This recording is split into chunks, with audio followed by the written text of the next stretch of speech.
गिरीश महाजन यांनी एकनाथ शिंदेंची भेट घेतली। ठाण्यातील शुभदीप या निवासस्थानी दोन्ही नेत्यांमध्ये जवळपास 1 तास राजकीय चर्चा झाल्याची माहिती। महायुतीत एकनाथ शिंदेंचा योग्य तो मान राखला गेला पाहिजे, कशा रीतीने मान राखायचा हे दिल्लीनं ठरवावं, दीपक केसरकर यांची प्रतिक्रिया। आझाद मैदानावर शपथविधीची जोरदार तयारी सुरू। भाजप आणि राष्ट्रवादीच्या नेत्यांकडून तयारीचा आढावा।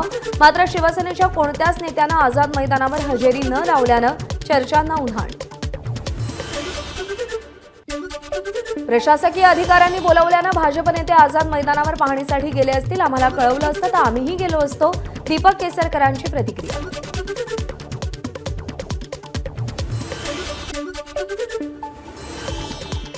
दिल्लीमध्ये राष्ट्रवादीची अंतर्गत बैठक। अदिती तटकरे, भुजबळ, धनंजय मुंडे, हसन मुश्रीफ यांचं मंत्रिपद कायम राहणार असल्याची माहिती। राष्ट्रवादीकडून मंत्रिपदासाठी 7 ते 8 नावं निश्चित। दत्ता भरणे, नरहरी झिरवाळ, संजय बनसोडे, इंद्रनील नाईक, संग्राम जगताप, दौलत दरोडा, सुनील शेळकेंच्या गळ्यात मंत्रिपदाची माळ पडण्याची शक्यता। विधानसभा निवडणुकीनंतर ठाकरे गटाकडून महापालिकेसाठी तयारी।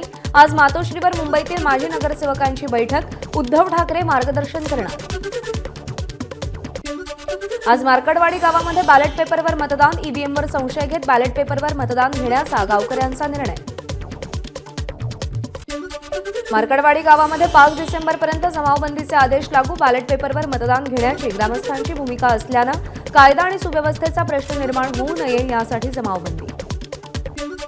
मतपत्रिकेवर मतदान घेण्याचा आमच्या निर्णयाला सरकार एवढं का घाबरतंय? मार्कडवाडीतील ग्रामस्थांचा सवाल। आज आम्ही शांततेत मतदान प्रक्रिया राबवणार, ग्रामस्थांचा निर्णय।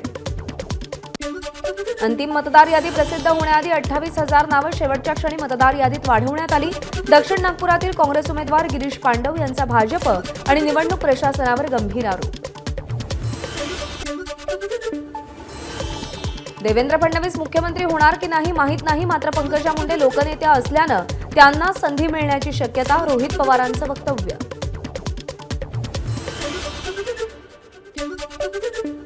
नगरसेवक आमदार झाला नाही म्हणून आमदार मंत्री झाला नाही म्हणून चांगला विभाग न मिळाल्यानं मंत्री आणि मुख्यमंत्रीपद नाही म्हणून मंत्री दुःखी, तर मुख्यमंत्री झाल्यावर पक्षश्रेष्ठी कधीही बाजूला करतील याची भीती।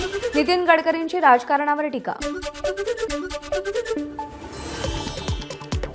फडणवीसांनी सत्तेसाठी फोन केला होता, मात्र मतदारसंघातील कामासाठी किंवा मित्रता टिकवण्यासाठी फडणवीसांनी कधीही फोन केला नाही। बच्चू कडूंची टीका। वंचित बहुजन आघाडीच्या वतीनं राज्यभरात ईव्हीएम विरोधी जनआंदोलनाची हाक। 3 डिसेंबर ते 16 डिसेंबरपर्यंत राज्यामध्ये ईव्हीएम विरोधी स्वाक्षरी मोहीम। प्रकाश आंबेडकर यांचं स्वाक्षरी मोहिमेत सहभागी होण्याचं आवाहन। लाडकी बहीण योजनेच्या मानधनात पुढच्या भाऊबीजेला वाढ करणार, सुधीर मुनगंटीवार यांची माहिती। योजना रक्षाबंधनाला सुरू केली, आता भाऊबीजेला मानधनात वाढ करू, मुनगंटीवार यांचं वक्तव्य।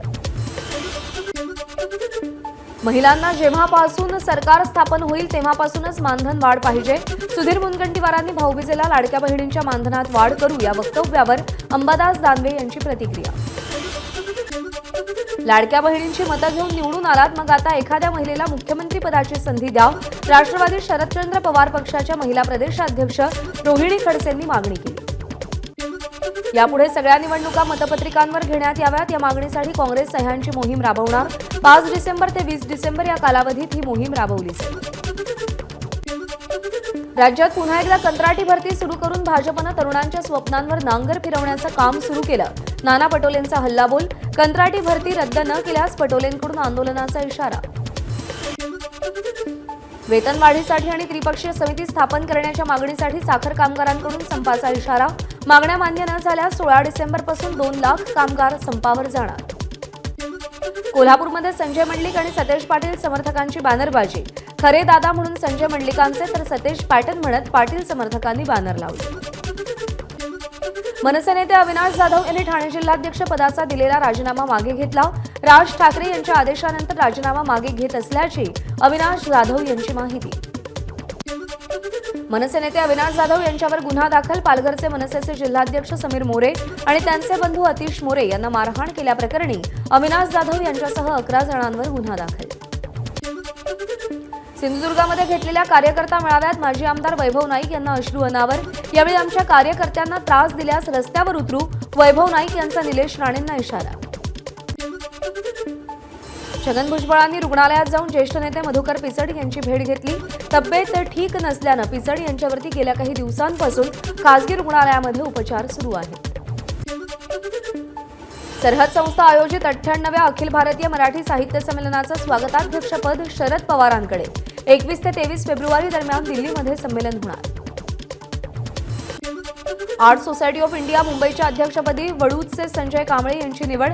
आर्ट सोसायटी ऑफ इंडियानं वार्षिक सर्वसाधारण सभेमध्ये नवीन पॅनलची निवड केली. अक्षय शिंदेच्या कथित एन्काउंटर प्रकरणाच्या तपासाबाबत सीआयडी गंभीर नाही. हायकोर्टानं तीव्र नाराजी व्यक्त केली. 20 जानेवारीपर्यंत न्यायालयीन चौकशीकरता पोलीस तपासाची संपूर्ण कागदपत्र जमा करण्याचे सीआयडीला निर्देश. भातसा नदी पात्रावरील पिसे येथील न्यूमॅटिक गेट सिस्टीम दुरुस्तीचं काम सुरू. त्यामुळे ठाण्यामध्ये 5 दिवस 30% पाणी कपात. त्यामुळे विभागवार 24 तास पाणी पुरवठा बंद ठेवला जाणार. मुंबई वडोदरा द्रुतगती महामार्ग निर्मितीचा वाद चिघळला. पैसे न देता शासनाकडून जमीन संपादनाचं काम सुरू असल्याचा शेतकऱ्यांचा आरोप. प्रचंड पोलीस बंदोबस्तात महामार्गाचं काम सुरू. पूर्व विदर्भातील 75 आदिवासी आश्रमशाळांमध्ये ब्राईटर माइंड उपक्रम सुरू. मेंदूच्या 17 प्रकारच्या एक्सरसाइजच्या माध्यमातून आदिवासी विद्यार्थ्यांची एकाग्रता आणि बुद्धिमत्ता वृद्धिंगत करण्यावरती भर. हिंगोली जिल्ह्यातील औंढा नागनाथ पंचायत समितीच्या लेखा विभागामध्ये आग. आगीमध्ये संगणकासह अनेक महत्त्वाचे दस्तावेज जळून खाक. शॉर्ट सर्किटमुळे आग लागल्याची माहिती. परभणी शहरासह जिल्ह्याच्या विविध भागात पावसाची हजेरी. पावसामुळे रब्बी पिकांचं नुकसान होण्याची शक्यता. त्यामुळे शेतकरी हवालदिल. लातूरमध्ये ढगाळ वातावरणाचा पिकावर परिणाम. पुन्हा एकदा शेतकरी संकटात सापडण्याची शक्यता.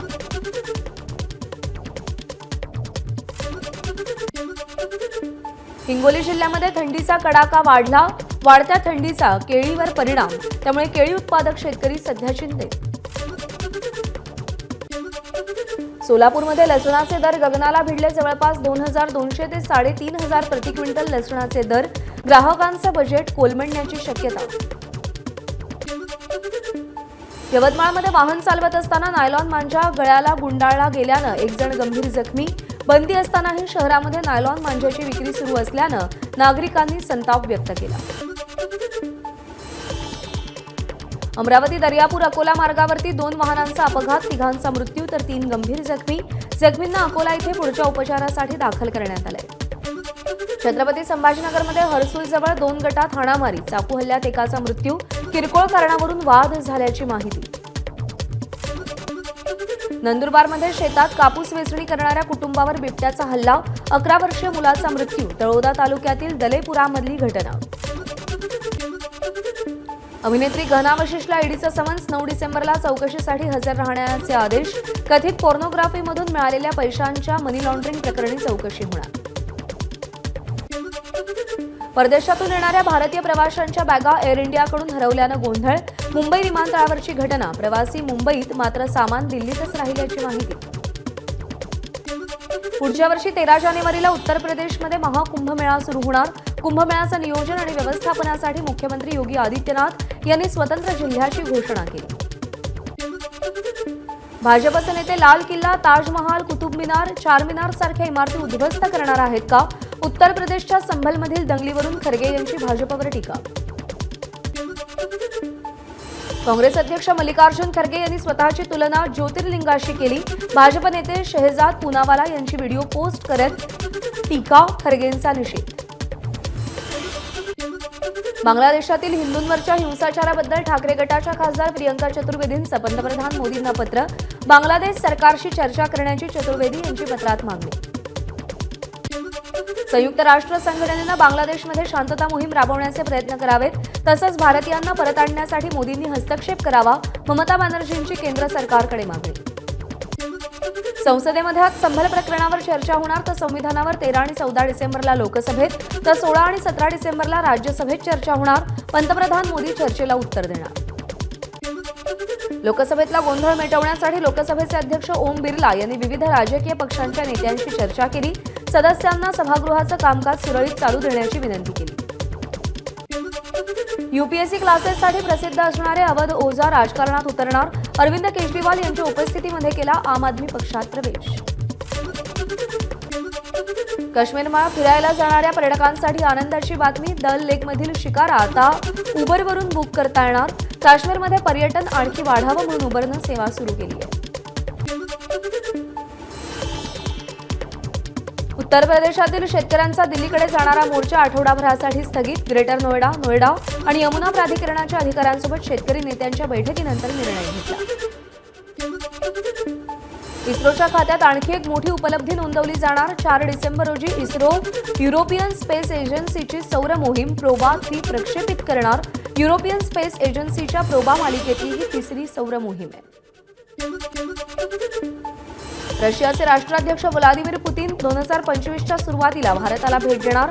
भारत आणि रशिया मजबूत करण्याचा या भेटीचा उद्देश. क्रेमलिनचे अध्यक्ष युरी उशाकोव्ह यांची माहिती. तैवानचे राष्ट्राध्यक्ष लाई चिंग ते पॅसिफिक बेटांच्या आठवड्याभराच्या दौऱ्यावर. या दरम्यान त्यांनी अमेरिकेच्या हवाई प्रांतातून सुरुवात केली. अमेरिकेनं त्यांच्या केलेल्या स्वागतावरती चीननं नाराजी व्यक्त केली. पंतप्रधान मोदींनी द साबरमती रिपोर्ट चित्रपट पाहिला. नवी दिल्लीतील बालयोगी ऑडिटोरियममध्ये या चित्रपटाचं आयोजन करण्यात आलं होतं. अमित शहा, नड्डा, गडकरींसह भाजप नेत्यांनी उपस्थिती लावली. प्रख्यात कन्नड अभिनेत्री शोभिता शिवन्नानं घरात आत्महत्या केली. पोलिसांना सुसाईड नोट सापडली. लग्नानंतर चित्रपटात काम करणं बंद केल्यानं शोभिताला नैराश्य आलं होतं. फिल्मफेअर OTT पुरस्कार पार पडला. दिलजीत दोसांझला सर्वोत्कृष्ट अभिनेत्याचा तर करीना कपूरला सर्वोत्कृष्ट अभिनेत्रीचा पुरस्कार प्रदान. द रेल्वे मेन ठरली सर्वोत्कृष्ट वेब सिरीज. दुआ लिपाचा गाण्याचा व्हिडिओ सोशल मीडियात व्हायरल. मात्र श्रेय न दिल्यानं गायक अभिजित भट्टाचार्य संतापले. इंस्टाग्राम पोस्ट करत भावना व्यक्त केल्या. पुष्पा 2 द रूलच्या ॲडव्हान्स बुकिंगमुळे PVR आयनॉक्सच्या शेअर्समध्ये सुमारे 3% वाढ. कंपनीच्या मार्केट कॅपमध्ये 426 कोटी रुपयांची वाढ. अल्लू अर्जुनच्या पुष्पा 2 या बहुप्रतीक्षित चित्रपटानं प्रदर्शनापूर्वीच बॉक्स ऑफिसवर धुमाकूळ घातला. ॲडव्हान्स बुकिंगमध्येच केली 30 कोटींची कमाई. ABP माझा, उघडा डोळे बघा नीट.